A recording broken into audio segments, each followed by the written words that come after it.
मन के हारे हार हैं, मन के जीते जीत। कहावत तो आपने सुनी होगी, लेकिन कभी यह जानने की कोशिश की क्या कि मन कैसे हारता है? दरअसल मन उस वक्त निराश होता है जब उसे अपनी पसंद की चीज़ हासिल नहीं होती, उसकी सोच के अनुसार काम नहीं होता। ऐसे में हमें कार्य को बेहतर बनाने के साथ ही मन को भी नए सिरे से स्थिर करने की ज़रूरत होती है। मन हमारे दिमाग में विचारों की कड़ी है जो हमारे भीतर बिना रुके लगातार चलते ही रहते हैं। ये विचार इतने अधिक प्रभावी होते हैं कि हमारे हर अच्छे बुरे फैसले पर गहरा असर डालते हैं। हमें कई महंगी चीज़ें हासिल करने और कई विलासी कार्य करने का मन होता है और आत्मनियंत्रण खोने की शुरुआत यहीं से होती है। लालसाओं का त्याग करना ही आत्मनियंत्रण का पहला कदम है। मन में आने वाले विचारों के आधार पर ही यह सोच लें कि यह आपके लिए उपलब्ध संसाधनों में संभव है अथवा नहीं। कहा भी गया है कि जितनी चादर हो उतना ही पैर पसारना चाहिए, नहीं तो असंतोष होता है। इच्छाओं की कोई सीमा नहीं होती है। अब कुछ नए अभ्यासी कहते हैं कि उनका मन विषय भोगों की ओर जाता है, तो वे क्या करें? दोस्तों, मन तो विषयों की ओर जाएगा ही, क्योंकि जब तक पूर्ण रूप से अंतःकरण पवित्र नहीं होता है तब तक मन भोगों की तरफ जाता ही है। इसलिए इसमें विचलित होने की बात नहीं है।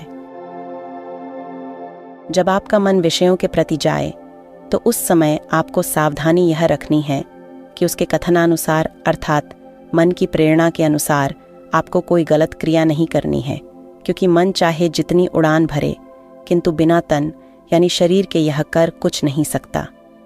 इसलिए मन जब कामादि दोषों से युक्त हो तो उस समय गंदी क्रिया करने से बचना है तथा एकांत सेवन भी उस समय नहीं करना चाहिए।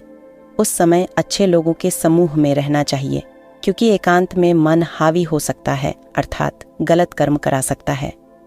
पहले किए गए कर्मों का मन स्मरण कराता है और उस सुख की तृष्णा प्रकट करके विषयों को भोगने के लिए विवश करता है।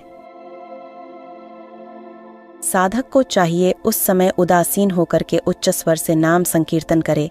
यदि यह भी संभव न हो तो इतना देखता रहे कि मन के अनुसार क्रिया न होने पाए, अर्थात शरीर मन के अनुसार कुछ करने ना पाए।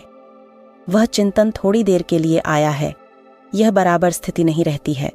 जैसे भजन की कभी कभी ऐसी रसमयी स्थिति आती है कि लगता है कि बहुत आनंद आ गया, हमेशा इसी में डूबे रहे, लेकिन वह स्थिति भी बराबर नहीं रहती है, वह भी फिर हट जाती है। वैसे ही जब मन गंदा भाव प्रकट करके विचलित करता है तो उस समय सबसे पहले साधक को धैर्य रखना चाहिए कि ये भावना थोड़ी देर के लिए आई है और कुछ समय के बाद चली जाएगी।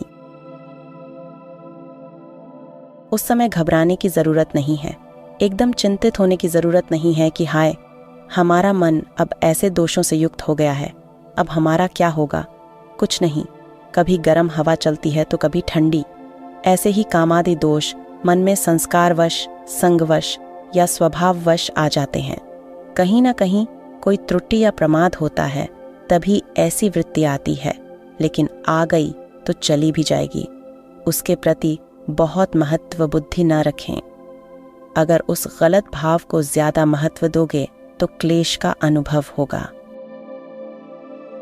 इसलिए इतनी सावधानी जरूरी है कि न उसके अनुसार कोई क्रिया हो, न ही उसको महत्व देना है। और भयभीत होने की भी इसलिए जरूरत नहीं, क्योंकि मन में इतनी सामर्थ्य नहीं कि वह क्रिया के बिना हमें नष्ट कर दे। क्रिया न होने पाए, इसके लिए साधकों के बीच में रहे। अगर क्रिया न बनी तो मन धीरे धीरे अमना होने लगता है। जिस भाव के लिए मन प्रेरित करे उसको वह भाव न मिले तो धीरे धीरे मन का मनपण नष्ट होने लगता है।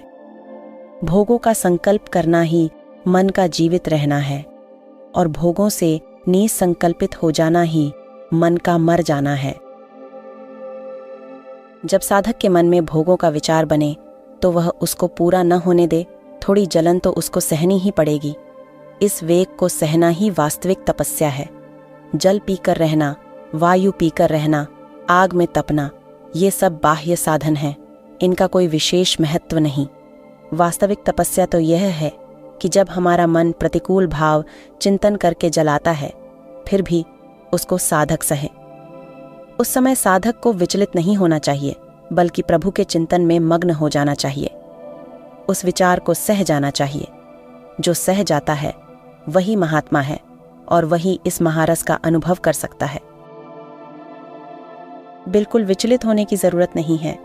सबके हृदय में ऐसे भाव आते हैं। श्री नारद जी ने भक्ति सूत्र में लिखा है कि जो तरंग की तरह गंदे भाव हृदय में उदय हो रहे हैं, साधक उनका चिंतन करके वैसी क्रिया न करे तो वह जो तरंग उठ रही है वह नष्ट हो जाएगी, और यदि आपने कहीं उसके अनुसार क्रिया कर ली तो वही तरंग समुद्र बन जाएगी और फिर पार होना बड़ा कठिन है। समुद्र बन गई तो डूबना ही पड़ेगा।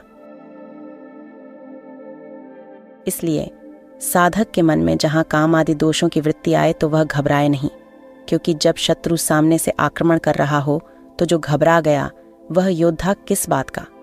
अतः सबसे पहली बात, साधक के हृदय में भय नहीं होना चाहिए। काम वासना का भाव आया, ठीक है, चला जाएगा, उसको महत्व नहीं देना है। कुछ समय पश्चात वह भाव नष्ट हो जाएगा, यानी चला जाएगा। वह हृदय में रुकने वाला भाव नहीं है, क्योंकि सब आगंतुक भाव हैं। कितना भी बड़ा वेग आए, कुछ समय धैर्य पूर्वक अपने को बचा करके रखो, वह निकल जाएगा। यदि आपने उसके अनुसार क्रिया नहीं होने दी तो धीरे धीरे ऐसी स्थिति